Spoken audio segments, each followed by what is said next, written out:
Bom, galera, começando mais uma conversa aqui no nosso canal, na Trincheira das Ideias, canal do Rodrigo Lima. Hoje, dia 13 de abril, 8 horas. Sejam bem-vindos a essa conversa, esse bate-papo. Primeiro, como já é de praxe, eu peço para que você se inscreva no canal, curta, faça seu comentário, mande sua pergunta. Durante a conversa aqui você vai ter, né, a oportunidade de fazer seus questionamentos e a gente trazer para o debate também, para a conversa. E compartilhe, né, nas suas redes, com seus amigos, para a gente difundir cada vez mais as nossas conversas aqui, os nossos temas, sempre tratando de temas atuais e temas relevantes. Bom, para começo de conversa, apresentar o tema, né? Hoje nós vamos falar sobre um olhar comunista, né, sobre a Revolução Bolivariana. E para isso eu convidei, né, o camarada, amigo, pesquisador, historiador, Túlio Lopes, que vai se apresentar já já para começar a conversa com vocês. E num dia muito especial, né, Túlio? Porque hoje, dia 13 de abril, completam-se aí 18 anos da retomada, vamos dizer assim, né? Houve a tentativa de golpe, houve o golpe de Estado na Venezuela, quando prenderam Hugo Chávez em 11 de abril de 2002, e no dia 13 houve a resposta popular, a resposta da base das Forças Armadas, e restituíram Chávez ao poder ali, o golpe foi derrotado. Então, um dia muito marcante, muito importante, a gente vai aproveitar esse marco para falar exatamente sobre a experiência aí já de 21 anos de Revolução Bolivariana. Então, Túlio, eu passo a palavra para ti, para tu te apresentar para o pessoal, e aí a gente já engatar, daqui a pouquinho já começamos a nossa conversa aí diretamente sobre o tema. Boa noite, Túlio. Tá com a palavra. Boa noite, Rodrigo Lima. Um prazer estar aqui dialogando com você. Boa noite, camaradas. Meu nome é Túlio Lopes, faço parte aqui do Comitê Mineiro de Solidariedade à Revolução Bolivariana, sou integrante aí do Partido Comunista Brasileiro e sou doutorando aí na Universidade Federal de Minas Gerais. Participo também do Grupo de Estudo, Pesquisa, Marketing, Trabalho e Educação e participo também ativamente das lutas de solidariedade internacional, tanto com Cuba como Venezuela, Palestina, diversas atividades aqui em BH, a nível nacional. Eu tive a possibilidade, né, de representar a União da Juventude Comunista, do Partido Comunista Brasileiro, em algumas atividades internacionais. E procuro, né, estudar a fundo as questões relacionadas à luta pelo socialismo aqui na América Latina, e tenho um enorme apreço pela Revolução Bolivariana, que aí hoje, né, completa 18 anos, hoje é na Venezuela tido como Dia da Dignidade, 18 anos, quando teve, né, um levante popular que conseguiu reverter a tentativa de golpe de Estado de 2002, perpetrada pela burguesia venezuelana e também com apoio dos Estados Unidos. Um abraço, Rodrigo Lima. É isso aí, Túlio. Então, vamos começar aqui a nossa conversa, já entrar no tema diretamente. E o Túlio, que tem uma vasta experiência internacional aí inclusive já esteve na Venezuela, né, Túlio, por 3 oportunidades, também vai trazer essa experiência. É uma longa militância aí de juventude, de UJC, hoje, né, de partido. A gente começou essa trajetória, a retomada, né, da UJC no cenário internacional, né, foi ali em meados dos anos 2000, e esse processo todo o Túlio fez parte, foi uma figura fundamental, uma figura muito importante. Mas, Túlio, para começar, é importante a gente entender, porque muita gente que está nos acompanhando não sabe ou não conhece exatamente a origem do termo Revolução Bolivariana, né? Como é que se originou esse processo, né? Só para a gente contextualizar, temos um marco que é a vitória do Chávez em 1999, 98, né? Final de 98, dezembro de 98, ele ganha as eleições na Venezuela, quebrando ali, né, uma dinâmica que vinha, né, de um bipartidarismo, um acordo, um arranjo político, e ali há uma guinada na vida política venezuelana. Então a pergunta que eu faço para começar a tua abordagem é como que se deu esse processo, como é que o Chávez chegou a uma vitória presidencial que depois, né, culminou na mudança da Constituição em 99, que forças sociais deram base para que ele pudesse atingir esse objetivo político naquele momento. E também falar um pouco do termo, né, bolivariano, porque vem exatamente de Simão Bolívar, o libertador. qual é a ligação histórica, a ligação política com o ideário de Simão Bolívar? Acho que se tu pudesse dar esse painel inicial para o pessoal que está nos acompanhando, eu acho que é fundamental para o desenvolvimento da nossa conversa e resgatar as origens da Revolução Bolivariana. Pode ficar à vontade aí, Túlio. Obrigado, Rodrigo. Acho que é importante, né, observar esse processo da chamada Revolução Bolivariana, né, que é um processo que tem início aí nos anos 90, né, com a ascensão do Hugo Chávez, mas que tem uns antecedentes históricos importantes, né? O principal deles é o processo de independência da América Latina, né? Teve uma expressão no processo ali da Gran Colômbia, né? Principalmente território que envolve a Venezuela, hoje Colômbia, parte do Panamá e outras regiões próximas, a influência de Simão Bolívar, né? Chamado O Libertador. E, no caso mais recente, o papel da liderança política de Hugo Chávez, né, o chamado comandante Hugo Chávez Fria, que foi uma das principais lideranças do processo da Revolução Bolivariana.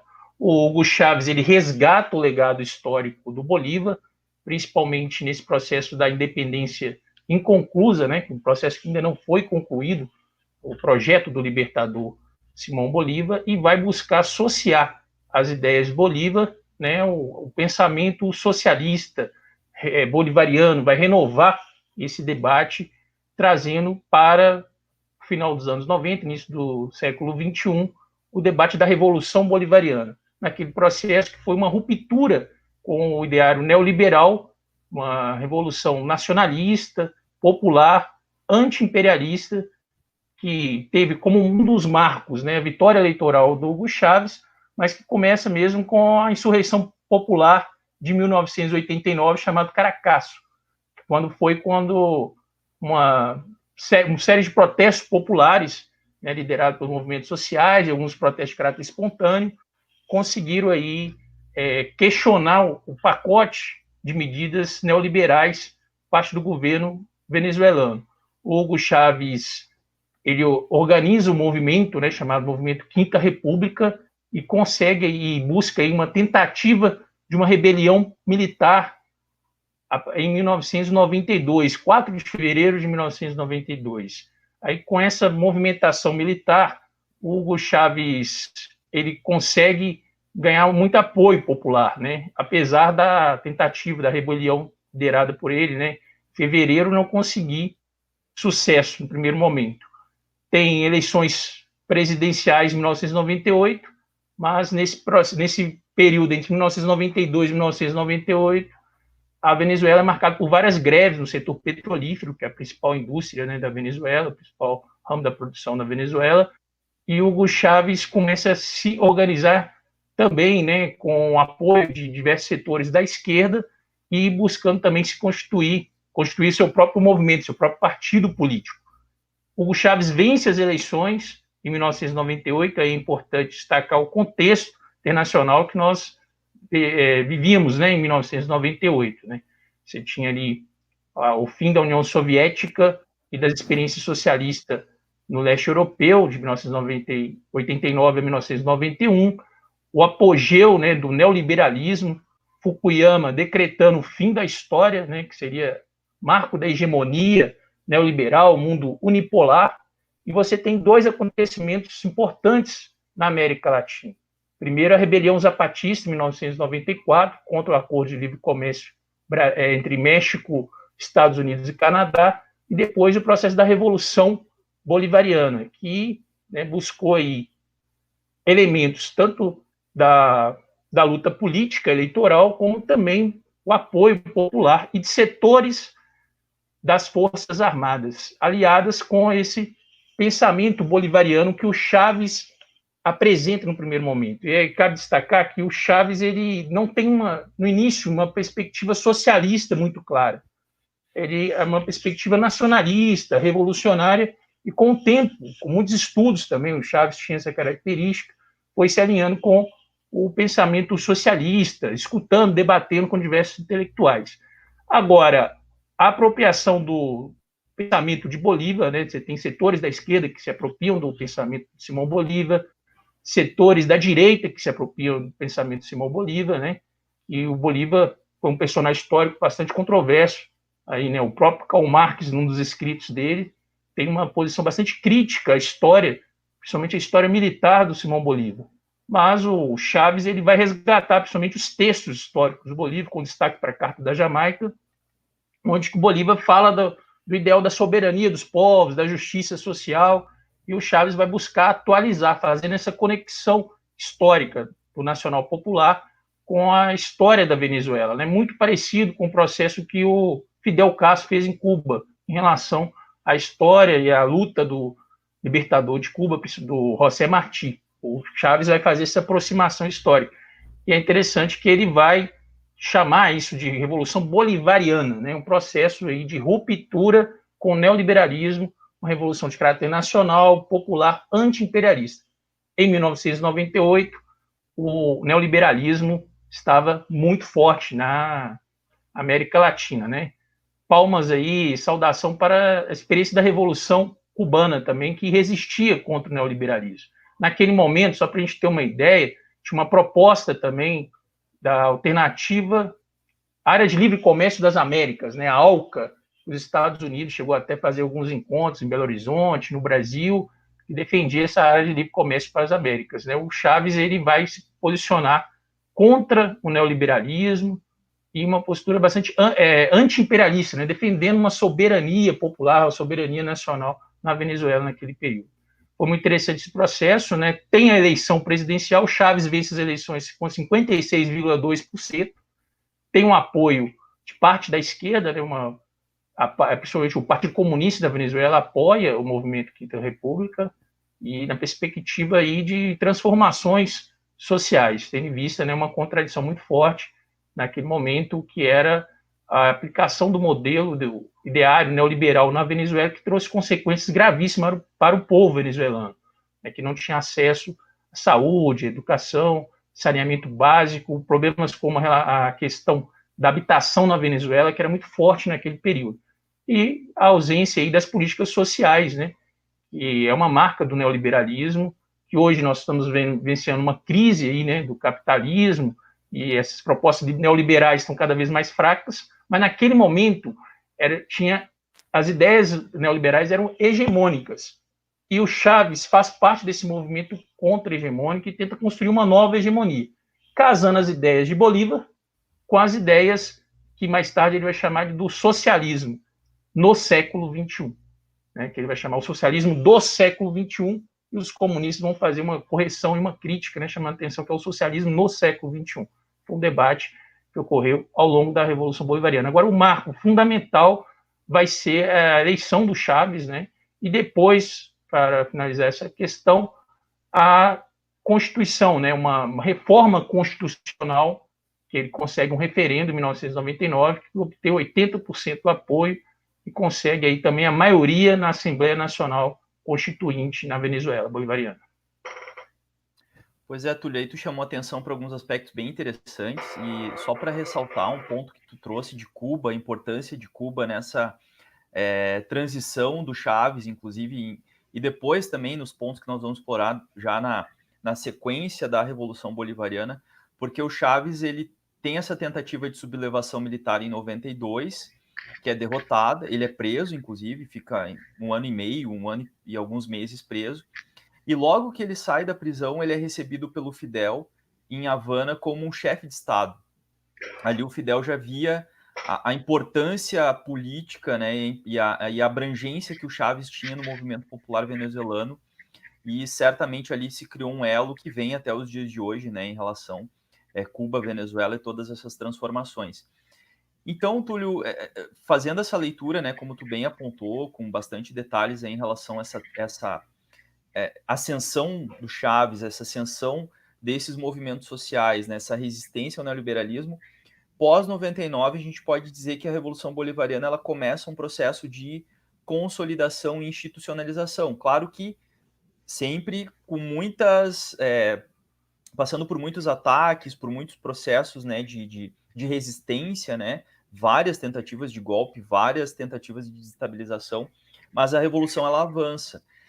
E aí eu gostaria que tu falasse um pouco das reformas que foram sendo feitas, das mudanças, das principais mudanças que foram sendo feitas, e principalmente de um ponto que diferencia a Revolução Bolivariana das experiências que a gente teve dos chamados governos progressistas na América Latina, né, do Correia, o próprio Evo Morales na Bolívia, forçando um pouco a barra e o Lula no Brasil, que não mobilizaram as massas, não fizeram com que as bases sociais populares e da classe trabalhadora se organizassem de uma forma a defender as conquistas sociais dos governos em questão. Né? Não vamos entrar muito nesse mérito, mas se tu pudesse explorar um pouco exatamente o que a Revolução Bolivariana trouxe para o povo venezuelano e esse elemento da mobilização e da organização que se mantém firmes até os dias de hoje.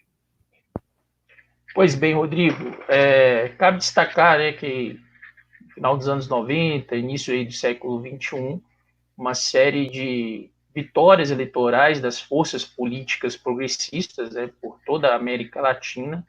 Você, né, além do Hugo Chávez na Venezuela, você tem um processo que vai levar ao poder, ao governo, né, o Evo Morales, que é integrante do movimento ao socialismo, cocaleiro, também o Rafael Correa no Equador, o Fernando Lugo no Paraguai, Lula, de certa forma, aqui no Brasil, os Kirchner, né, na Argentina, depois a Bachelet no Chile, uma série de vitórias das forças populares, das forças progressistas aí por toda a América Latina.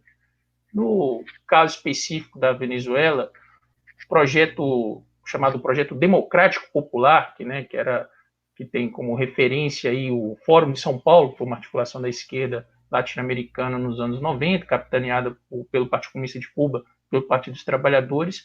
No caso da Venezuela, o próprio pensador, filósofo húngaro Estima Mesaro chama atenção, né, que é a ideia da radicalização da democracia, a ideia, né, de uma democracia substantiva.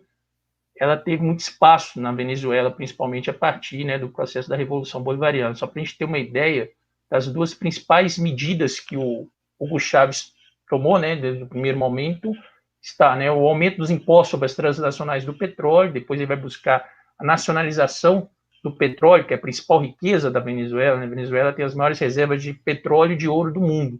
Né, e no caso do petróleo venezuelano, tem uma cobiça muito forte por parte dos Estados Unidos, das organizações, dos grandes petrolíferas internacionais. Ele consegue aí aumentar os impostos sobre as transnacionais do petróleo e também regulamenta o latifúndio produtivo. Né? Ele começa um processo de reforma agrária. Simultaneamente, ele busca ampliar a participação popular através de mecanismos de participação direta, né, como a reforma constitucional, que abriu espaço para conselhos comunais. Mais tarde, né, ele vai chamar a atenção para a lei do poder popular, né, buscando abrir espaço na democracia para uma participação efetiva, protagônica dos trabalhadores, movimentos populares. Ele vai buscar radicalizar esse processo. Né? O Chávez ele tem essa diferenciação em relação, né, o processo venezuelano, por isso que é chamado de Revolução Bolivariana, tem essa diferenciação em relação às outras experiências progressistas que nós tivemos na América Latina, que apesar das vitórias, da vitória eleitoral, diversas forças políticas não conseguiu avançar na perspectiva, né, de ampliar a participação popular e promover reformas substantivas. Né? O Hugo Chávez ele vai para o enfrentamento, ele não procura a via da conciliação de classes, ele vai para o enfrentamento, apoia o movimento das fábricas ocupadas, abre espaço para o movimento popular, questiona o movimento sindical que na Venezuela era bastante atrelado à aristocracia operária, que tinha ligação direta com a direção da PDVSA, que é a principal empresa na Venezuela, né, o equivalente à Petrobras daqui. Ele vai buscar ampliar a participação popular. Claro que vai gerar aí uma rejeição por parte da oligarquia, da burguesia venezuelana, articulada através da Fedecâmeras, né, que é a central, digamos, o sindicato patronal da Venezuela, vai chocar contra os interesses da aristocracia operária, que articulava em torno da Central dos Trabalhadores da Venezuela, e vai também chocar contra os meios de comunicação, que uma das pautas que ele levantava era a democratização dos meios de comunicação.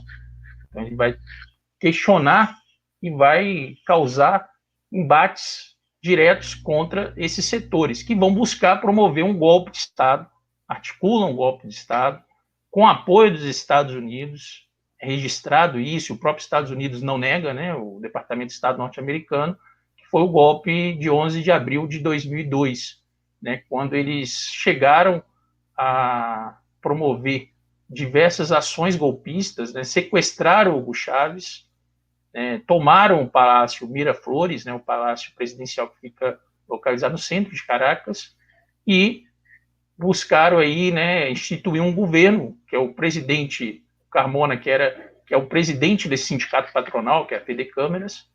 Ele nomeou diversos ministros ali, teve o apoio direto das redes de televisão, né, privadas, que buscavam ali definir os rumos da política venezuelana, de setores também da Igreja Católica, né, que apoiaram o golpe de Estado na Venezuela. Mas aí aconteceu algo extraordinário, né? A história não é linear. A história, a concepção dialética da história, até o Gramsci chama atenção para a singularidade das particularidades históricas, as questões que surgem, né, do novo, né, que surge ao longo da história, né? E no caso foi um acontecimento muito interessante, né, retratado no documentário A Revolução Não Será Televisionada, que teve o golpe de Estado no dia 11 de abril, dia 12 de abril, a direita venezuelana comemorava, os Estados Unidos já tinha reconhecido o novo presidente, né, simultaneamente, é igual o Guaidó, né, o Guaidó ele foi definido antes dos Estados Unidos, antes da própria Venezuela, na Assembleia Nacional da Venezuela, definir ele como presidente da Assembleia, o Guaidó já era proclamado como presidente por parte do governo dos Estados Unidos. É interessante que, nesse movimento, né, setores militares fiéis a essa perspectiva da Revolução Bolivariana e as massas populares venezuelanas foram às ruas e exigiram o retorno do presidente Hugo Chávez e conseguiram derrotar o golpe de Estado. É muito interessante que eles usam a expressão lá, todo um 13, né, que aí não tem nada a ver com o 13 do PT, né, o 13, dia 13 de abril de 2002, foi quando eles conseguiram barrar o golpe, né? Aqui no Brasil usava a expressão não vai ter golpe, lá e se materializou principalmente com apoio popular. De forma espontânea, né, e alguns setores de forma organizada, conseguiram barrar o golpe de Estado. A partir daí, Hugo Chávez conseguiu o respaldo popular e conseguiu avançar nas suas políticas sociais, né, enfrentando setores, né, da burguesia venezuelana e a oligarquia venezuelana, né, e um discurso inflamado contra os Estados Unidos, né. Hugo Chávez chega a participar do Fórum Social Mundial, realizado aqui no Brasil, né, no início do século XXI. Os movimentos sociais, né, se unificaram em torno da plataforma do Fórum Social Mundial, contraponto ao Fórum Econômico Mundial de Davos, na Suíça, e ele chegou a participar aqui do fórum, e no fórum foi até interessante, nós estávamos presentes, né, a militância do PCB e com uma série de atividades, ele contesta a formação da ALCA, né, manda a ALCA ao caralho, e defende aí uma postura claramente anti-imperialista. Anti-imperialista. E é interessante que o próprio discurso do presidente Lula e dos Kirchner naquele momento era mais suave, né? Enquanto que o Hugo Chávez já se posicionava claramente uma postura anti-imperialista. Então tem uma diferença importante que foi, né, que ele buscou ali uma radicalização do projeto nacional democrático popular com todas as suas limitações objetivas. Mas ele consegue ganhar o apoio da população venezuelana e principalmente dos movimentos populares na Venezuela, né? E com uma certa habilidade que ele, ao invés de cooptar os movimentos e trazer o movimento para a institucionalidade, abriu um espaço e garantiu uma certa autonomia do movimento social e popular na Venezuela. Isso foi uma conquista importante aí desse processo, né, que marcou aí os primeiros anos da chamada Revolução Bolivariana. Túlio, eu vou aproveitar aqui, enquanto a gente vai desenvolvendo a nossa conversa, para ler algumas saudações. O pessoal está comentando aqui na live, tá? Só para referenciar alguns camaradas, amigos, o Robson Seron aqui, salve camaradas. Najib Alwar, boa noite. Pablo Lima, grande camarada Túlio Lopes. Felipe Cerqueira, só vitórias.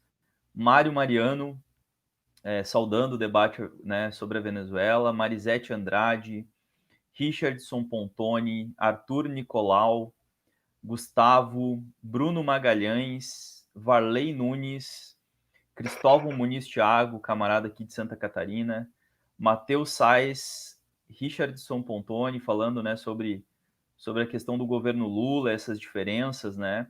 Ele cita aqui um último episódio do Revolu Show, que é um podcast muito interessante também para o pessoal acompanhar. Um cara muito especial te saudando aqui, o Theo Lopes, mandando um alô pro papai aqui te acompanhando. Antônio Júlio de Menezes Neto, boas análises, dando uma saudação para o Túlio, camarada Runildo. Enfim, vários companheiros, camaradas, amigos aqui, então a gente vai seguindo, o pessoal segue interagindo, se alguém tiver alguma pergunta, pode mandar também. Túlio, para seguir o bate-papo aqui, só para tu explorar um pouquinho, tu falou de várias transformações importantes, mas se tu pudesse destacar rapidamente a questão das missões, né? As missões educacionais, a missão Bairro Adentro, né, que levou saúde para as comunidades, inclusive está cumprindo um papel muito importante nessa crise da pandemia. A Venezuela tem tido um papel exemplar no combate ao coronavírus, acho que é um dos países da América Latina, se não é o país mais avançado na luta contra o coronavírus. E se tu pudesse falar só um pouquinho dessa questão das missões, que também eu tive a oportunidade de conhecer a Venezuela também, fui em 2005, lá no Festival Mundial da Juventude dos Estudantes, tive a oportunidade de ficar lá mais ou menos uns 10 dias, depois em 2007 eu tive a oportunidade de ir lá de novo, e essa questão era muito marcante entre os venezuelanos, as missões, né, o quanto elas mobilizavam os movimentos sociais, as comunidades, enfim, e realmente ali tinha um elo de ligação muito forte na defesa do projeto, né? Se pudesse explorar um pouquinho esses pontos, só para ilustrar. Rodrigo, eu acho que cabe destacar, né, ainda a contextualização histórica, né, que depois da tentativa do golpe continuaram, né, ações de boicote às políticas lideradas pelo governo bolivariano. É interessante a gente sempre destacar, né, que foi uma vitória eleitoral e o movimento bolivariano, que depois, né, se transformou no Partido Socialista Unido da Venezuela, conseguiu chegar ao governo. O Estado burguês na Venezuela não foi destruído, mantém as instituições do Estado burguês, a propriedade privada, o conflito, apesar, né, do conflito principal entre nação versus imperialismo, tem um conflito fundamental, capital e trabalho, que se manteve na Venezuela, né, e mantém até hoje, não ainda conseguiu avançar na perspectiva de uma revolução socialista. Mas tem a vitória do Chávez, uma reeleição, né, a terceira eleição que ele disputou e venceu, em 2006, com 62,84% dos votos. Né? Ele cria, nesse momento, o PSUV, com uma forte base popular, e busca, através de suas políticas sociais, agregar um elemento. Além das políticas públicas de caráter universal, né, as políticas sociais, ele busca também casar as políticas sociais com a mobilização popular. Então, um diferencial, assim, em relação a outras experiências aí democrático-populares. E ele abre espaço, né, para a formação de conselhos e através das missões, né, a missão Bairro Adentro é a mais famosa. Hoje, a missão mais forte na Venezuela é a chamada Missão Vivendas, né, que proporcionou aí a criação de 2.600.000 moradias. Né? Na época que o Chávez assumiu o governo, tinha um déficit habitacional em torno de 1.500.000 moradias, e agora, né, o governo Maduro tende a completar uma fase de 3 milhões de moradias para um país que tem uma das grandes fotos, né, quando você observa Caracas, o noticiário explora muito isso, é a visão, né, de uma cidade que tem muitas favelas, né, até pela geografia, né, muitos morros, parece um pouco o Rio de Janeiro, ali com vários morros, mas ele conseguiu muitas moradias, e não era um programa Minha Casa, Minha Vida, né, Minha Casa, Minha Dívida, moradias para o povo trabalhador venezuelano. As políticas sociais acompanhadas da mobilização popular. A missão Bairro Adentro, com a presença de muitos médicos cubanos, hoje são mais de 20 mil médicos cubanos que atuam na Venezuela, processos relacionados à alfabetização, né, missões bolivarianas no campo da educação. Conseguiram aí com o método cubano Sim, Eu Posso, que é um método de alfabetização, garantir a alfabetização, né, a universalização do acesso à educação básica, fundamental, elementar, que é a alfabetização, e também criando diversas universidades, chamadas Universidades Bolivarianas da Venezuela. Uma série de políticas sociais acompanhadas com a mobilização popular e buscando, aí, de certa forma, evitar a cooptação dos movimentos sociais. Claro que o partido do Chávez tem uma influência direta no movimento popular. Essa diferenciação foi fundamental. Nesse aspecto, consegue ali avançar em diversos indicadores. Nesse período também, né, você tinha a alta do preço do petróleo, que favorecia aí o governo venezuelano, uma vez que os recursos do petróleo, que historicamente na Venezuela ficava só nas mãos de uma parte da população, ele consegue transferir com a nacionalização da PDVSA esses recursos para as políticas sociais, né, e consegue aí garantir muito apoio popular. Então, até hoje, né, um debate fala assim, não tem apoio popular? Tem. Essas políticas sociais, né, a garantia da moradia, hoje a garantia da cesta básica para mais de um terço da população ter acesso à cesta básica oferecida pelo governo através de comissões locais de abastecimento e produção, consegue aí o apoio popular e uma mobilização popular permanente nos bairros, nas comunidades venezuelanas, né? Formação de diversos conselhos comunais. Ele busca aí também apoiar o movimento das fábricas ocupadas. No Brasil nós temos algumas fábricas ocupadas, na Venezuela o Chávez ele apoia a formação dessas, né, dessas movimentações populares, principalmente a partir do protagonismo do povo trabalhador. Isso é uma questão muito importante, né, que mantém aí a resistência popular e o próprio processo da Revolução Bolivariana. Claro que com muitas contradições, né, o conflito capital e trabalho permanece, e tem, né, com setores até que apoiam o governo, setores do PSUV, que é um partido policlassista, né, que chocam com os interesses do movimento social popular organizado. A participação feminina também é destacada, né, foi criado o Ministério do Poder Popular pela Igualdade de Gênero, né, que foi uma vitória ali do movimento feminista, e, simultaneamente, o processo da criação das milícias, né, bolivarianas. Não tem nada a ver com o debate milícias do Brasil, obviamente. Ali ele busca, bom diferenciar, né, o capitão Bolsonaro com inclinação com os ideais, né, ultraconservadores, o tenente-coronel Chaves vinculado à ideia de Bolívar e à ideia, né, libertárias, e ele sempre procurou estudar, né, o socialismo científico.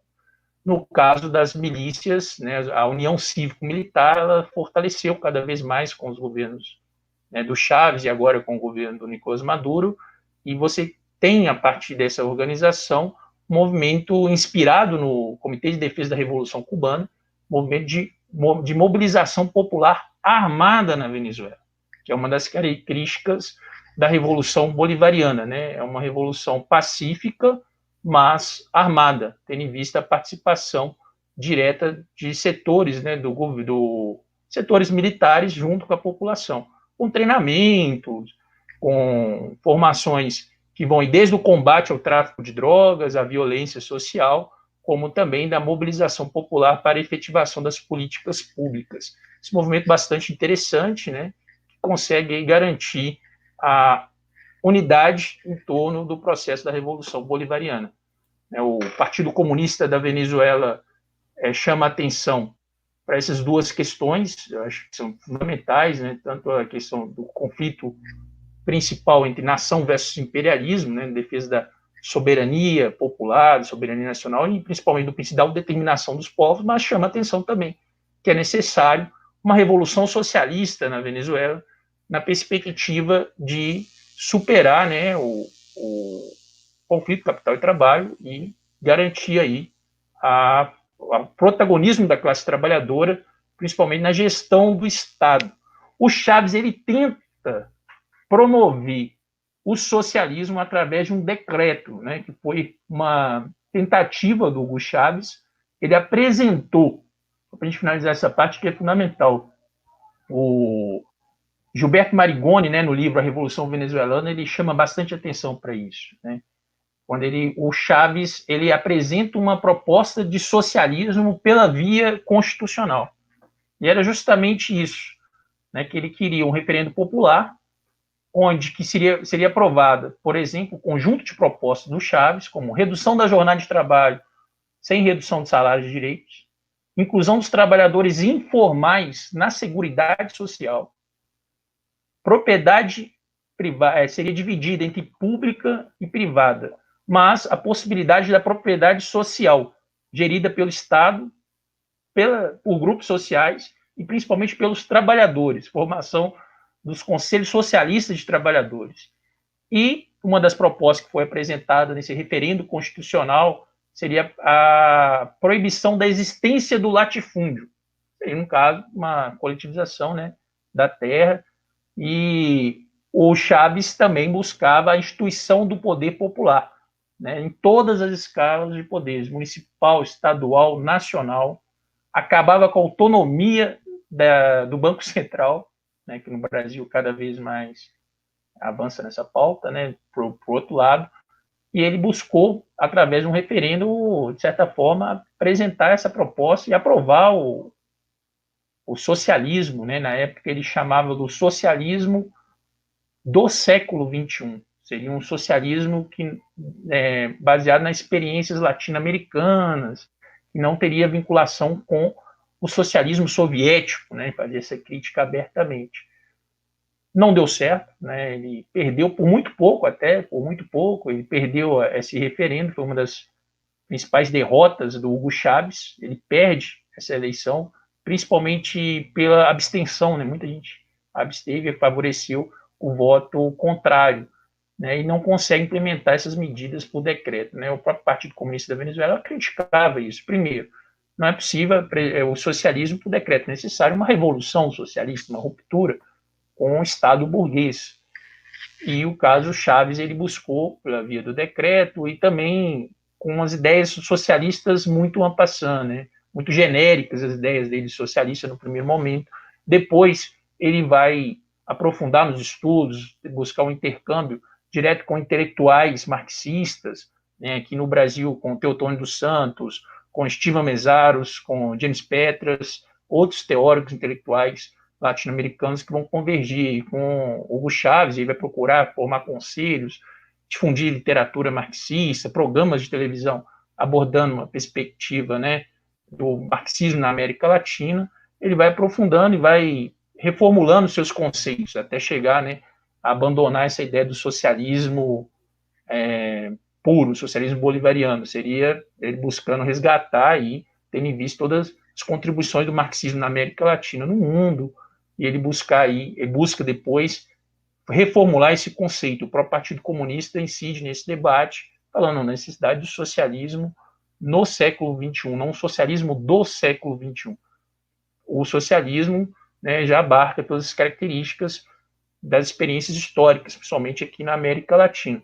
Mas voltando, o Chávez ele tenta apresentar essas propostas, perde, mas ele consegue avançar em algumas propostas através, né, de decretos presidenciais e até aprovação de algumas leis na Assembleia, mas de forma fatiada, não através de um pacote, seria o pacotão do socialismo, né, um pacote de medidas socialistas que não se efetivou, né, tendo em vista até a necessidade de avançar na luta de classe, a mobilização popular. Ele vai fazer essa autocrítica, mas fica os espaços abertos, principalmente por leis que garantem melhorias para a população, principalmente no tocante à participação popular, mecanismos de participação direta, né? Por exemplo, aqui no Brasil nós tivemos experiências de orçamento participativo. Em alguns conselhos e algumas comunas, todo o orçamento é definido por essas comunas, por esses conselhos. Aqui no Brasil, o máximo que chegava é 8%, 10% de uma fatia do orçamento da gestão municipal, principalmente, ou de algumas regionais, de algumas cidades brasileiras. Lá eles buscavam uma participação total na definição do orçamento, que era estipulado, né, ali a partir das finanças governamentais, mas o fato é que não conseguiu avançar na perspectiva do socialismo por essa via institucional. Né? Isso foi uma experiência, um dos grandes desafios, a gente pensar um processo que vai além da democracia representativa burguesa, né? Que eu acho que essa crítica ao democrático popular ela serve tanto para o Brasil como para toda a América Latina, mas é importante pensar e analisar as particularidades históricas sem cair em equívocos, né, de comparações indevidas, né, mas pensar aí os limites do democrático popular e a força que tem, né, as ideias socialistas e da mobilização popular também, que é importante para a América Latina, a gente reforçar essa tese do poder popular, a perspectiva do socialismo na América Latina, da revolução socialista, que foi muito importante, né, a partir da Revolução Cubana, a Revolução Bolivariana, ela consegue avançar na perspectiva anti-imperialista, nacional, popular, mas ainda não deu o salto para o socialismo, ainda não tivemos uma revolução socialista, que isso, na perspectiva, por exemplo, muito bem colocada, né, do Partido Comunista da Venezuela, é necessário uma revolução socialista para enfrentar essa contradição capital e trabalho. Né? Os limites do processo bolivariano passam por aí. Né? Tem avançado nas políticas sociais, mas não consegue essa ruptura com o Estado burguês, principalmente com os interesses da burguesia venezuelana e da oligarquia venezuelana. Ainda é necessário avançar na perspectiva do socialismo. É interessante que o próprio Chaves ele usa a expressão do Trotsky. Ele fala da revolução permanente, né? Necessidade de revolucionar o tempo todo. Mas o grande teórico que o Chaves utiliza é o Simão Bolívar, claramente, principalmente no ideal de independência nacional, de soberania dos povos, de justiça social, ele vai resgatar do Simão Bolívar. Simultaneamente, Rodrigo, só ainda nessa parte, cabe destacar que a nível internacional o Chaves, além de rejeitar a proposta da ALCA, ele consegue, juntamente com Fidel Castro, implementar a alternativa bolivariana para nossa América, né? O Tratado de Comércio dos Povos de Nossa América, que é chamada ALBA, TCP, que é uma articulação que envolveu diversos governos, né, diversos povos ali da América Latina, América Central, do Caribe, com exceção do governo brasileiro, o Lula se negou a participar dessa articulação da ALBA, mas conseguiu ali efetivar, principalmente com o apoio do Rafael Correia, do Evo Morales, de Fidel Castro, depois Raul Castro, e do próprio Hugo Chávez como protagonista dessa articulação da ALBA, e muda, né, o panorama, principalmente da integração latino-americana, e resgata, né, e materializa o sonho de José Martí e de Simão Bolívar, da integração da América Latina unida contra o imperialismo. Mas, assim, claramente é importante sempre sublinhar que não conseguiu avançar para o socialismo no século XXI. E a própria proposta do socialismo do século XXI, né, e a proposta do Chaves de formar uma quinta internacional não se efetivou na prática. Bom, Túlio, eu vou avançar aqui. Tem vários outros comentários, né? E pessoal mandando perguntas, inclusive, aqui pelo bate-papo aqui que a gente vai acompanhando. E eu vou articular alguns comentários que estão aqui. A gente tem aqui o Paulo Vinícius Mascote, né, mandou uma pergunta. Já vou ler a pergunta dele. Bernardo Marques mandando um salve. Yasmin Ribas, Júnior Gama, Elmara Maciel mandando saudações também. Ana Pacheco, Mariana Verziani, Oswaldo Teodoro, Luísa Paiva e o Robson aqui mandam uma pergunta. Eu vou tentar articular essa questão que eu já mais ou menos tinha organizado com alguns pontos que foram levantados aqui, porque tu tratou, obviamente, das conquistas, da ascensão do Chaves, da mobilização social, das bases sociais da Revolução Bolivariana, mas tem o outro lado da moeda, né? Tem o outro lado desse contexto, que é exatamente a direita venezuelana. A gente pode falar da burguesia venezuelana, os setores da burguesia venezuelana, já que o chavismo acaba incorporando alguns setores também no seu projeto, e também a figura do próprio Estados Unidos e do imperialismo jogando e atuando sempre com a desestabilização. Eu não fiz aqui um relatório com todas as tentativas, mas que me vem à cabeça aqui o golpe de 2002, como você já falou, vem a desestabilização do petróleo ali pela PDVSA em 2003, né, se eu não me engano.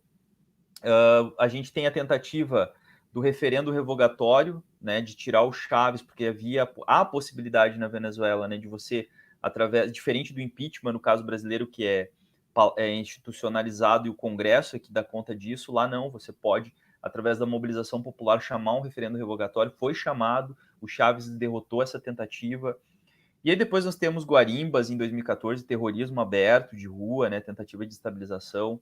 A gente tem, durante o período do governo Maduro já, né, o bloqueio econômico escancarado, né, ou seja, várias restrições, principalmente capitaneadas pelos Estados Unidos.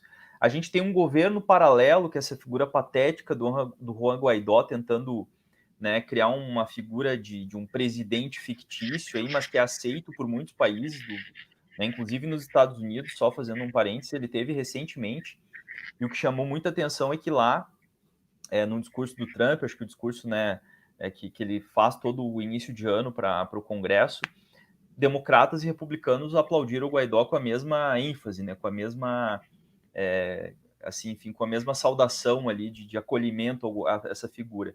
E aí a gente teve, inclusive, em 2019, logo no começo aqui do governo Bolsonaro, aquela tentativa de auxílio humanitário, entre aspas, né? Então, é uma série de tentativas. Eu acredito que dentre as experiências latino-americanas, com exceção de Cuba, que deu um contexto, né, já de uma revolução socialista consolidada, mas se a gente for pegar as experiências do Chile, do Allende, do João Goulart no Brasil, enfim, o próprio Evo Morales agora na Bolívia, a Venezuela é certo, não vou dizer com toda certeza, mas se não é a que mais resistiu a tentativas de golpe, está certamente entre os países que mais conseguiram debelar, né, o governo que mais conseguiu debelar essas tentativas. Então, eu gostaria que tu falasse um pouco desse aspecto, e também já articulando aqui com a pergunta do mascote do Robson, que o mascote fala, né? Qual o caminho para não perder as conquistas da Revolução Bolivariana? Acho que se articula com essas tentativas sucessivas de golpe. E o Robson pergunta sobre a questão geopolítica, enfim, acho que tu já vai entrar nessa questão do imperialismo, e as Forças Armadas venezuelanas, e aí se tu pudesse falar um pouquinho, é muita coisa, mas ver o que tu consegue abordar desse elo cívico-militar, né, porque lá realmente o exército ele é chavista, né, ele tem uma base ali de sustentação desse projeto bolivariano, né, ele não aderiu as inúmeras tentativas de fracionar o exército, inúmeras tentativas de comprar, inclusive, militares, e todas elas fracassaram também. Se pudesse abordar um pouquinho e falar dessas questões. Ótima questão, professor Rodrigo Lima. Acho que, primeiro, não devemos subestimar o imperialismo. Né? O Fidel Castro chamava a atenção que não podia confiar no imperialismo nada. Né? O Che Guevara também levantava essa questão. Né? O próprio José Carlos Mariátegui, já ainda na década de 20 do século 20, já chamava atenção para a necessidade de uma revolução anti-imperialista, na revolução na América Latina. Ela tem um caráter socialista, mas a bandeira e a luta anti-imperialista é fundamental, tendo em vista, né, tanto o passado colonial, como também, né, que tem alguns elementos que estão presentes até hoje, mas somente a intervenção dos Estados Unidos, que acho que a América é um quintal deles, né? A política externa norte-americana, tanto os governos democratas como republicanos, um mais suave do que o outro, uma de forma mais habilidosa do que o outro, tem incidido sobre a América Latina, né? Não podemos esquecer, né, dos contra na Nicarágua, que conseguiram aí, né, desestabilizar a Revolução Sandinista, né, a invasão norte-americana em Granada, né, as repressões, o apoio dos Estados Unidos contra as revoluções em El Salvador, na Guatemala, né, o apoio explícito dos Estados Unidos às ditaduras militares, burgo-militares, empresariais militares na América Latina, né, tanto o golpe contra o Salvador Allende de 11 de setembro de 1973, como também a influência para tirar o Manuel Zelaya de Honduras, Fernando Lugo do Paraguai, a interferência até aqui no golpe parlamentar aqui no Brasil, né, o golpe parlamentar midiático aqui no Brasil, tem a presença dos Estados Unidos, né, muito forte aí em toda a América Latina. e tem um movimento de resistência popular muito forte, né, das 3 vias aí clássicas de avanço, né, da luta pelo socialismo, né, a via democrática, a via dos movimentos sociais e a via armada. Os Estados Unidos interviu tentando barrar todos os avanços das forças populares anti-imperialistas, né, reprimindo os movimentos guerrilheiros dos anos 60, 70, 80, 90, né, reprimindo todos os avanços democráticos e tendo uma interferência para barrar as liberdades democráticas e a luta dos movimentos sociais e populares por toda a América Latina. Na Venezuela, acho que teve um elemento interessante. Assim, Chávez, né, ele consegue vencer as eleições, também se reeleito novamente em 2012, perde, né, sua capacidade física, né, vários elementos, ele adoece e depois ele chega a ser operado em Cuba em 2011, mas depois ele veio a falecer em 2013, né, em 5 de março de 2013, ele morre e deixa seu sucessor, que é o Nicolás Maduro, um motorista de ônibus, um rodoviário. Aí mandar uma saudação aos camaradas da unidade classista rodoviários aí de Juiz de Fora, que deve estar assistindo também. Um rodoviário, motorista de ônibus, sindicalista, chavista, Nicolás Maduro é o vice do Chávez, vence as eleições presidenciais contra um líder da oposição democrática, digamos, da direita venezuelana, que é o Henrique Capriles. O Henrique Capriles é do Movimento de Unidade Democrática, que era um movimento de direita que agregava setores da própria centro-esquerda, né, digamos, a esquerda democrática, entre aspas, antichavista, anticomunista na Venezuela, setores até de agrupamentos, pequenos agrupamentos trotskistas chegam a apoiar o movimento da Unidade Democrática, do Henrique Capriles. Mesmo assim, nessas eleições, o Henrique Capriles perde para o Nicolás Maduro por uma margem muito estreita de voto. Né? O Nicolás Maduro tem 50,61%, o Henrique Capriles 49,12%. Depois disso, o Capriles, que tem uma postura mais democrática, entre aspas, novamente, ele perde espaço na oposição e um grupo mais da direita, né, o chamado Partido Vontade Popular, que é um partido financiado diretamente dos Estados Unidos, que tem conexões internacionais com o tráfico de drogas e com a narcopolítica colombiana, estreitamente, né? O próprio Guaidó já demonstrou publicamente essa relação, né? Através, principalmente, do retorno através da fronteira entre Colômbia e Venezuela, com grupos de traficantes colombianos, mas é interessante que essa é uma mudança na postura da direita, que apostava na via democrática, até porque a direita buscava disputar nesses mecanismos, né, de participação popular, principalmente o referendo, e disputar, né, e chegou a vencer, como foi o referendo do socialismo do século XXI do Chávez, né, eles chegaram a vencer e apostavam que iam ganhar as eleições presidenciais, iam conseguir a maioria parlamentar. Mas a mobilização popular foi muito forte e esse mecanismo, né, da mobilização popular, do PSUV, a aliança em torno do grande polo patriótico, que é a aliança do PSUV, Partido Socialista Unido da Venezuela, junto com o Partido Comunista da Venezuela e outros movimentos populares, conseguiu a vitória eleitoral e garantiu Nicolás Maduro presidente da Venezuela.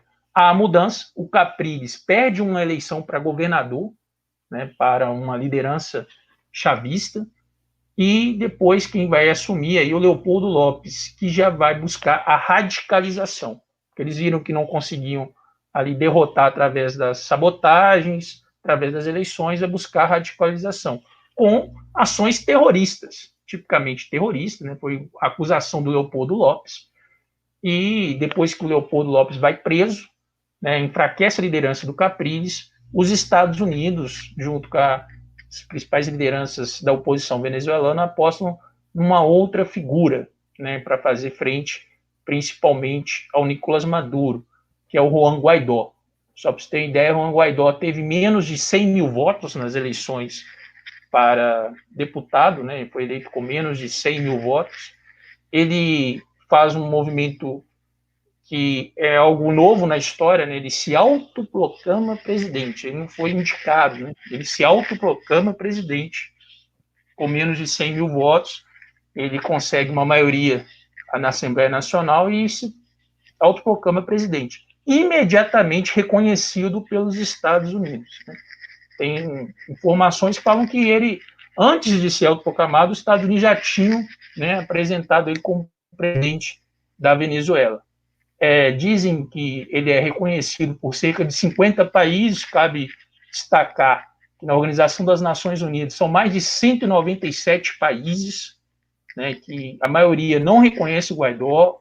A representação na ONU, na Unesco, na Organização Mundial da Saúde, é do governo legítimo do Nicolás Maduro, né, isso é indiscutível, mas, claro que você tem uma pressão muito forte dos Estados Unidos, que mesmo com todas as dificuldades, eles conseguiram, aí, com, né, o governo do Nicolás Maduro, manter aí essa política da nacionalização, né, do petróleo, que é um dos elementos mais cobiçados da geopolítica internacional, que promove diversas guerras pelo mundo.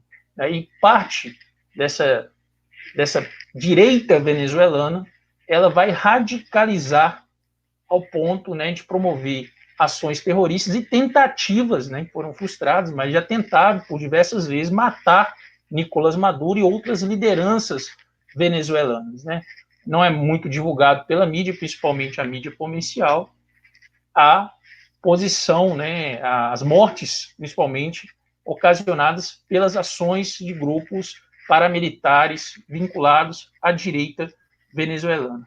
Mas aí eu acho que vale a pena destacar que aquela experiência histórica que o processo da Revolução Bolivariana, né, dialogou diretamente desde o início, que a experiência, principalmente a experiência cubana de formação dos comitês de defesa da Revolução, ela dá certo. Eu tive a experiência de ver em 2009 a formação de alguns comitês, né, que é a União Cívico-Militares. Participei, né, como observador de uma assembleia promovida pelo Ministério Popular da Igualdade das Mulheres e da Igualdade de Gênero, e que já tinha a formação ali das milícias bolivarianas. Né? Hoje você tem mais de 2 milhões de pessoas, né, 2 milhões de milicianos, né, que apostam nessa união cívico-militar. O Partido Comunista apoia essa iniciativa e garante aí a defesa contra uma possível agressão anti-imperialista que está na pauta, né? Está na mesa do Trump, está na mesa de diálogo entre o governo Trump com Ivan Duque na Colômbia e com, infelizmente, com Jair Bolsonaro no Brasil, ministro de Relações Exteriores. Vem dialogando e cogitam essa possibilidade de uma intervenção armada. Por que a intervenção armada? A via democrática não funcionou, a via da disputa através das eleições para derrotar o chavismo e as forças revolucionárias, né, não conseguiu avançar.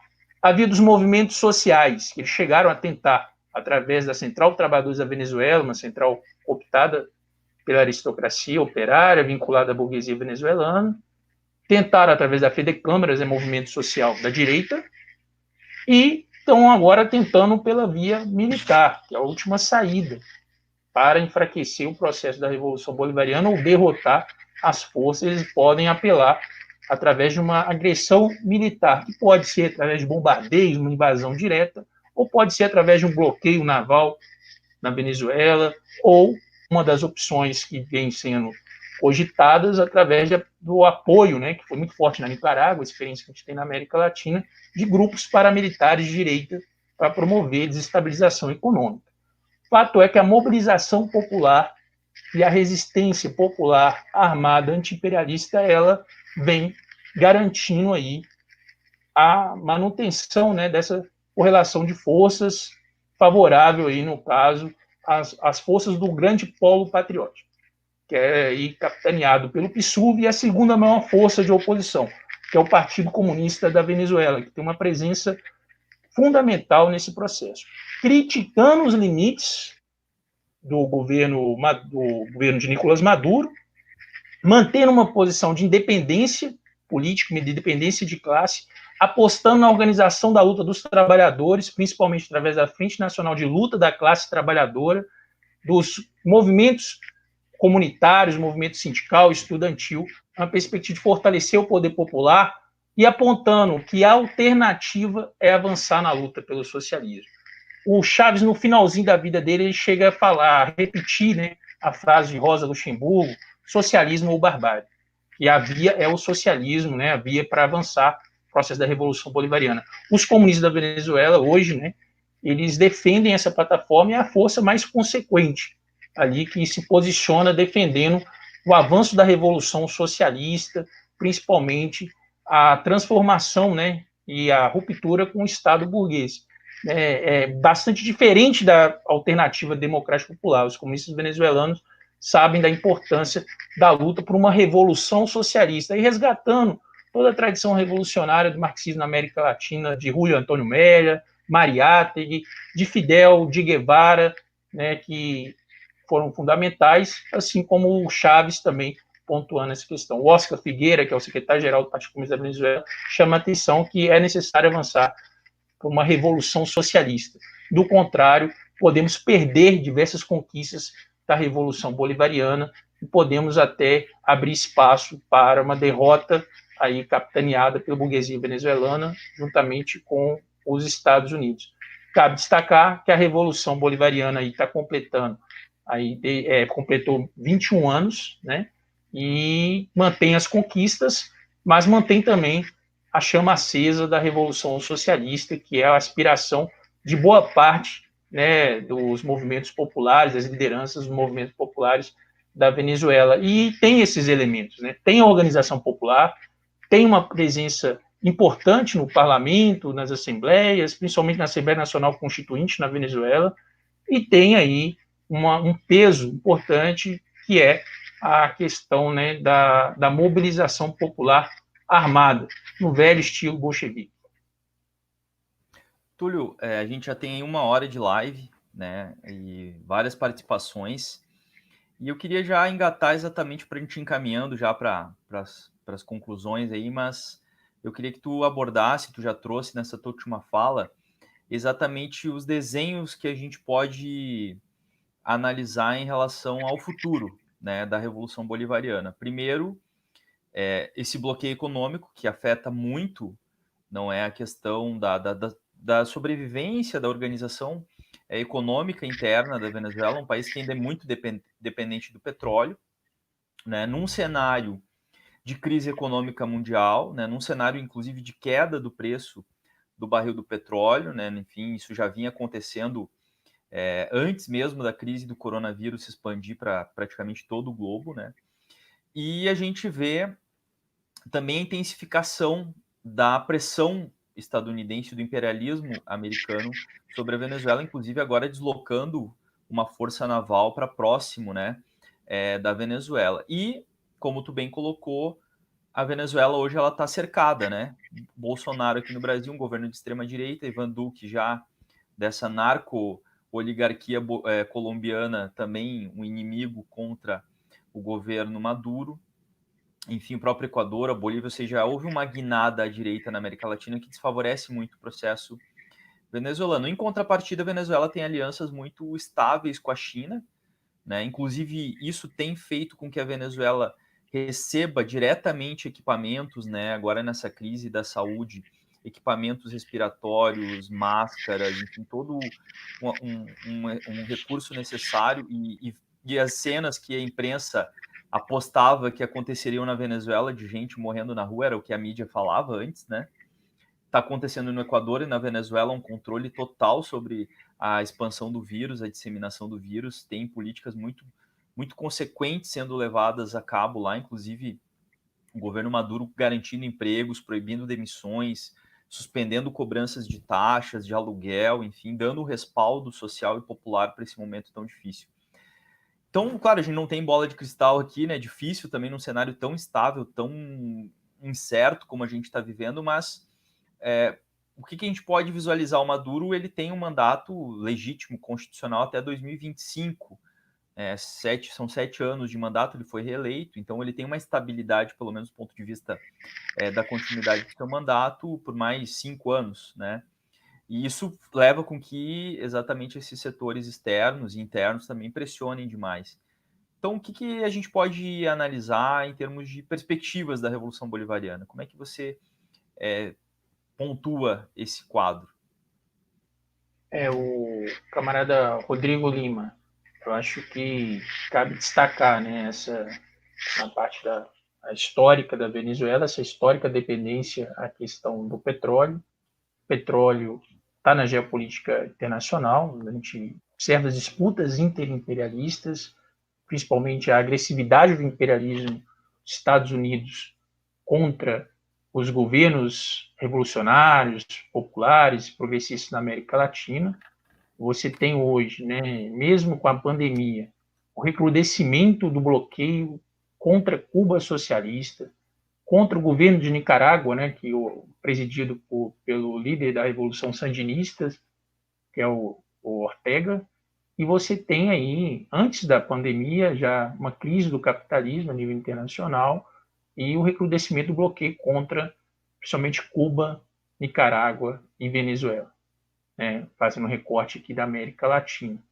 Esse bloqueio ele atinge diretamente a economia venezuelana, promovendo escassez de alimentos, a hiperinflação, né, uma série de dificuldades ali para a economia bolivariana, limitando as ações do próprio governo bolivariano, né, e você tem aí o desabastecimento, além do bloqueio, ações, né, de boicote de empresas privadas na Venezuela, empresas colombianas que vendem, né, produtos para a Venezuela.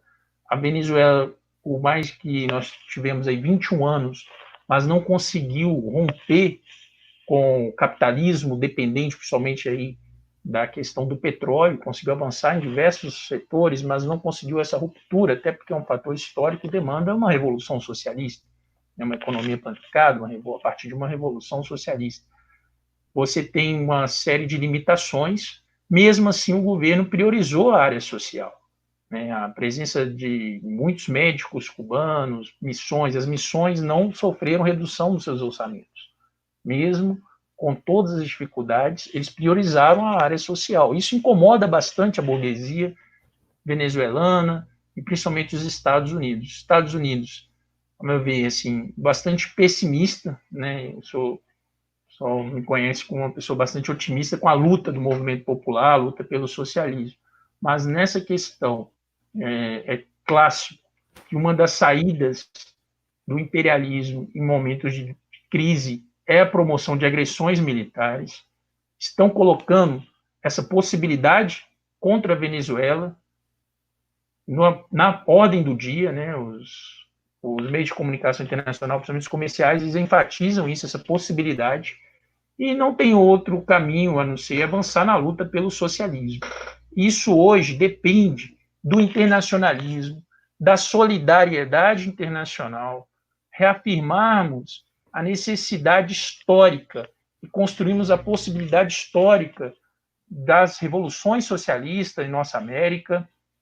Hoje temos uma campanha que é promovida pelos partidos comunistas, né, todos os partidos comunistas da América do Sul, os partidos comunistas da América Central, também o Partido Comunista Mexicano, até dos Estados Unidos, do Canadá, de toda a América, né, defendem aí o fim do bloqueio contra Cuba, Venezuela e Nicarágua. Existe uma campanha também de grupos mais progressistas, aí, capitaneada pelo Fórum de São Paulo, também contra o bloqueio.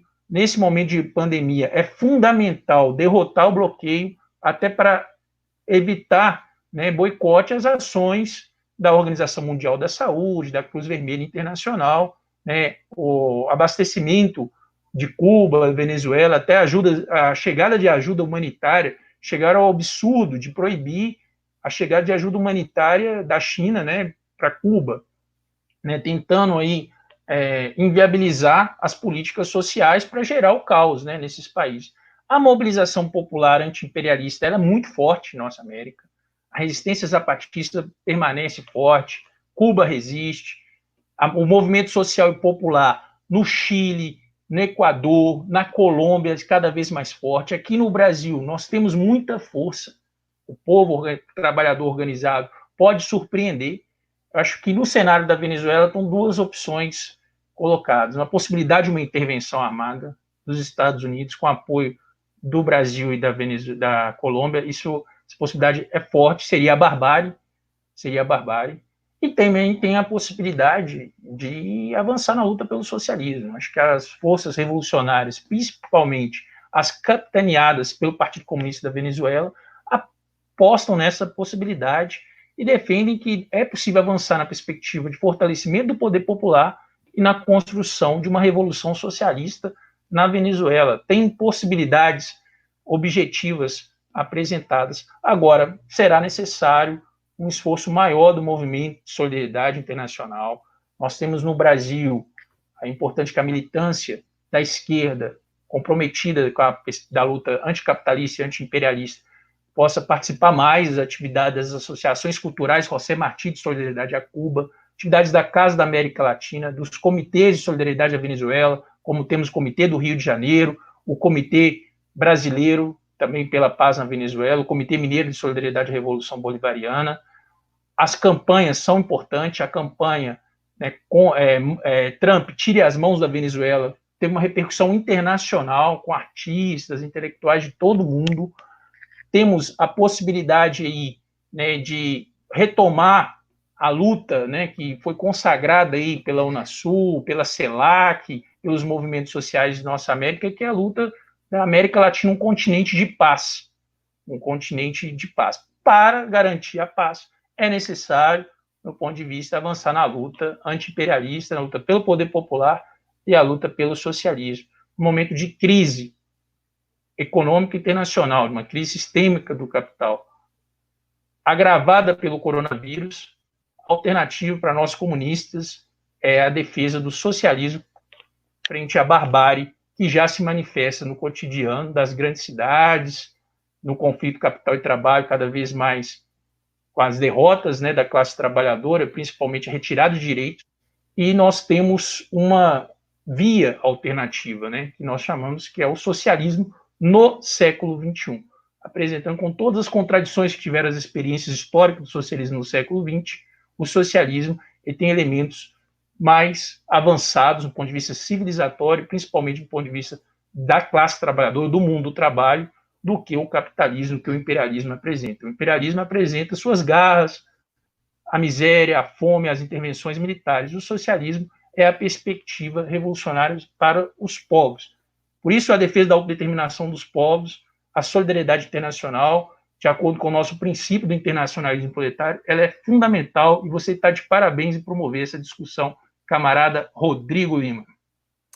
Pois bem, Túlio, vamos para o encerramento, para os finalmente aí da nossa live. Só saudar aqui o Wesley Moraes, ele diz o seguinte: oi, professor Túlio, Wesley do Le Campo te ouvindo por aqui, um grande abraço. Ana Queiroga também manda uma saudação, e Valdir Cruz, só vitórias, Túlio, estamos juntos. E Túlio, então eu vou fazer uma última pergunta, e aí entra bem com o tema da live, e a gente deixou para o final exatamente para fazer essa conclusão, que é qual é o papel dos comunistas, Você falou aí que já falou várias vezes, mas acho que é importante ressaltar o papel do Partido Comunista da Venezuela, o PCV, o Galo Rojo, Gallo Rojo, o galo vermelho aí venezuelano, que é uma marca, um símbolo, do movimento comunista latino-americano e internacional, e também dos comunistas no Brasil e, enfim, em geral, mas mais especificamente que na realidade brasileira, Eu acho que se pudesse fazer uma conclusão aí tomando essa contribuição, esse papel que os comunistas têm na Revolução Bolivariana, a importância deles, para a gente finalizar esse bate-papo. O Rodrigo Lima, até cheguei a participar das jornadas bolivarianas promovidas pelo IELA, lá aí em Santa Catarina, na sua terra, apresentando justamente uma contribuição, um trabalho, que é o papel dos comunistas na Revolução Bolivariana. Os comunistas, desde o início, apoiam um processo, apresentam aí uma série de questões, críticas, observações, pontuações, tem sua independência, sua autonomia. Agora, os comunistas eles têm uma compreensão, que aí vem desde o Manifesto do Partido Comunista de 1848, também passando pela mensagem do Comitê Central da Associação Internacional dos Trabalhadores, aos agrupamentos comunistas aí da Primeira Internacional, depois nos embates na Segunda Internacional contra os reformistas, os social-chauvinistas, e até a formação da Terceira Internacional, que promoveu também a formação de partidos comunistas em toda a América Latina, né? Na maioria dos países você teve a formação de partidos comunistas por toda a América Latina. Os comunistas, eles vão além da imediaticidade, né? Vão além das pautas relacionadas aos direitos, às liberdades democráticas, à soberania. Defendem as liberdades democráticas, os direitos, a luta pela ampliação dos direitos, mas os comunistas estão comprometidos com a revolução social, com a emancipação humana, e defendem, né, que na luta de classes nós temos um lado, que é o lado dos trabalhadores. O Partido Comunista da Venezuela, ele se apresenta como a voz do povo trabalhador, diferenciando até do Partido Socialista Unido da Venezuela, que é um partido de massas, né, muito amplo, tem uma base social muito ampla, mas policlassista. O Partido Comunista da Venezuela tem um lado, que é a defesa da classe trabalhadora, e aposta na perspectiva de uma revolução socialista, principalmente com a organização do movimento popular. Aqui no Brasil, acho que na Argentina, no Chile, no México, né, você tem os partidos comunistas que pensam estrategicamente um processo revolucionário, com todas as limitações de alguns partidos, né, que buscam ainda uma parceria com setores nacionalistas, com o campo reformista, mas os comunistas têm essa visão estratégica, né? Eu acho que é fundamental a gente resgatar o debate promovido desde a formação dos partidos comunistas aqui e o papel dos partidos revolucionários, que defendem aí a luta pela revolução socialista e não está, eu acho que após a hegemonia neoliberal, a hegemonia dos grupos das correntes reformistas e até liberais dentro da esquerda, hoje cada vez mais é necessário pensarmos uma revolução socialista na América Latina, principalmente avançando nas lutas de acordo com as particularidades, das condições históricas, objetivos de cada país. No Brasil, nós impulsionamos, né, através do Partido Comunista Brasileiro, a formação do Fórum Sindical Popular da Juventude, a ampla unidade na luta contra o governo Bolsonaro, fora Bolsonaro, Mourão. Bolsonaro não representa apenas uma ameaça para o povo brasileiro, mas representa uma ameaça para a paz na América Latina. Né, os comunistas aqui, junto com os movimentos populares, buscam avançar nessa resistência popular contra esse governo ultraliberal, buscam também fortalecer esses laços de solidariedade internacional. Na Venezuela, o Partido Comunista ele constrói esse polo, né, é a segunda força da esquerda na Venezuela. Né, você tem o PSUV, você tem o Partido Comunista da Venezuela, aponta as críticas, mas apoia o governo de Nicolás Maduro, principalmente nos eixos estipulados pelo próprio partido, um acordo de unidade, tendo em vista a necessidade de avançar na luta pelo socialismo. E no caso do Partido Comunista da Venezuela, assim como no Partido Comunista Brasileiro, nós damos atenção para a centralidade do trabalho, principalmente da organização dos trabalhadores nesse processo de luta da classe trabalhadora contra o imperialismo, contra a burguesia de seus respectivos países associados com o capital a nível internacional. Eu acho que, nesse momento, nós estamos vivenciando, depois aí, né, que nós vamos completar aí 30 anos após o fim da União Soviética, né, todo o impacto do neoliberalismo, do imperialismo na América Latina no mundo, uma revitalização do movimento comunista internacional. Essa expressão é através dos encontros internacionais dos partidos comunistas e operários. Os partidos comunistas, né, se apresentam com força no movimento sindical, popular. É necessário fortalecer os partidos comunistas, ao meu ver, para a gente pensar numa revolução socialista na América Latina, em cada um dos seus países. E também aí eu acho que tem outras articulações, como o movimento continental bolivariano, que expressa aí solidariedade política à insurgência na Colômbia, que permanece em sua luta.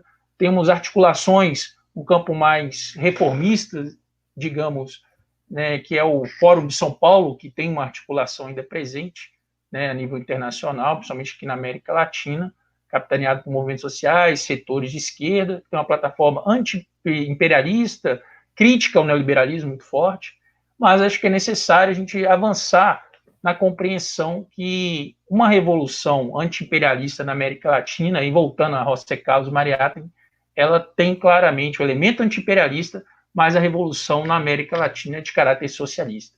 Só o socialismo que é a saída para os povos de nossa América, parafraseando José Martí. Para finalizar, gostaria de ler um poema, né, em homenagem a todos os camaradas. O poema chama Revolução, do Fidel Castro. O que é revolução para o nosso comandante? Né, uma palavra muito importante para a gente pensar aí uma ruptura. Revolução é sentido do momento histórico, é mudar tudo o que deve ser mudado, é igualdade e liberdade plenas, é ser tratado e tratar aos demais como seres humanos, é emancipar-nos por nós mesmos e com nossos próprios esforços, é desafiar poderosas forças dominantes, dentro e fora do âmbito social e nacional, é defender valores nos quais cremos ao preço de qualquer sacrifício, é modéstia, desinteresse, altruísmo, solidariedade e heroísmo, é lutar com audácia, inteligência e realismo, é não mentir jamais, nem violar princípios éticos, é convicção profunda de que não existe força no mundo capaz de aplastar a força da verdade das ideias. Revolução é unidade, independência, é lutar por nossos sonhos de justiça para o Brasil, Cuba, Venezuela, para a nossa América e para o mundo, que é a base do nosso patriotismo, nosso socialismo e do nosso internacionalismo. Viva o comunismo, viva a Revolução Socialista na América Latina. Muito bem, Túlio. Grande Fidel, grande revolucionário, né? E tem que ser lembrado e reverenciado, né? Referenciado sempre, porque o legado do Fidel realmente é monstruoso, é monumental, né? Do tamanho da América Latina. E para a gente chegar ao final, né? Agradecer aqui também o Gabriel de Paula, mandando aqui o Só Vitórias. Só Vitórias aí é uma saudação que o Túlio sempre faz, né? Só vitórias, estamos aí. Ana Pacheco também dando sua saudação. E Túlio, agradecer a tua participação, agradecer a tua presença. Eu acho que foi uma grande formação política, né? Acho que muita gente vai se aprofundar, inclusive depois a gente vai colocar alguns links. Tu tens aí um livro no forno, né, para sair sobre processos revolucionários na América Latina, a participação dos comunistas nos processos, né, de emancipação do povo latino-americano. E eu gostaria que tu fizesse tua saudação final, né, tua despedida aí para a gente encerrar essa live e agradecer mais uma vez a tua disponibilidade e a tua capacidade aí e de socializar essa série de conhecimentos e informações sobre a Revolução Bolivariana, que é um processo que está em curso e que a gente continua e tem que continuar estudando, analisando e mantendo a nossa solidariedade ativa e permanente com o povo venezuelano. Então, Túlio, passo a palavra para ti e aí a gente vai encerrando a nossa live com a tua despedida. Agradecer ao camarada novamente, o camarada Rodrigo Lima, secretário de Relações Internacionais da União da Juventude Comunista na Reconstrução. O trabalho foi coletivo, né? Depois aí o Bernardo, Luizinho, Gabriel, agora a Lídia, Heitor e outros camaradas, Mascote, outros camaradas aí que cumpriram essa tarefa, né? Acho que a minha formação muito a partir das ações do PCB, né? E com esse elemento do internacionalismo, que é um dos elementos fortes da cultura política comunista, né? Que além do discurso, né? Nós não somos autoproclamados como socialistas internacionalistas, temos uma atividade prática de solidariedade internacional, né? Com a luta dos povos. Agradecer, mandar um abraço para o Theo Lopes, meu filhote, né, que esteve comigo no comício do Hugo Chávez em 2012, ele tinha 11 meses, lá em Maracaibo. Acabou que nós assistimos um comício do Hugo Chávez, né, ele ficou, na época ele não entendia muito, mas até hoje ele fica curioso quando fala da Venezuela. Né. Também mandar um abraço para o Mário Mariano, Marisete, para a Jéssica, para o meu professor Antônio Júlio, para os camaradas Edmilson Costa e Eduardo Serra, dizer, né, que o PCB vem intensificando suas ações de agitação e propaganda. Temos a Cesta Vermelha da UJC, toda sexta, tem as atividades do jornal Poder Popular, tem um canal do Rodrigo, tem um canal do Antônio Gá, tem um canal do Jones Manuel, uma série de atividades aí que estamos organizando, né, nessa busca aí de fortalecer as trincheiras de ideias, né? As trincheiras de ideias são importantes, né, nesse cenário de luta, de enfrentamento contra o imperialismo, contra o capitalismo na América Latina. Saudações comunistas e viva, né, a revolução, temos experiências históricas importantes, né? Chamar atenção novamente para todas nessa campanha de solidariedade a Cuba contra o bloqueio econômico. É um momento importante para derrotar o bloqueio econômico, para não afetar as ações que o governo cubano, o governo da Venezuela, Nicarágua, vem promovendo contra o coronavírus. E a questão de Cuba é fundamental, né? Cuba é um exemplo para a humanidade, né? Está presente aí em mais de 40 países com missões de solidariedade num momento tão importante que a humanidade deve se unir para combater o coronavírus, né? Cuba vem apresentando esse esforço internacionalista e nada mais justo do que lutar pelo fim do bloqueio econômico contra Cuba socialista, contra a Venezuela e contra a Nicarágua na atual conjuntura. Força, um abraço para todos, tenham uma ótima noite, seguimos firmes nessa luta aí pelo socialismo. É isso aí então, pessoal. Tchau, tchau. Até a próxima. Valeu.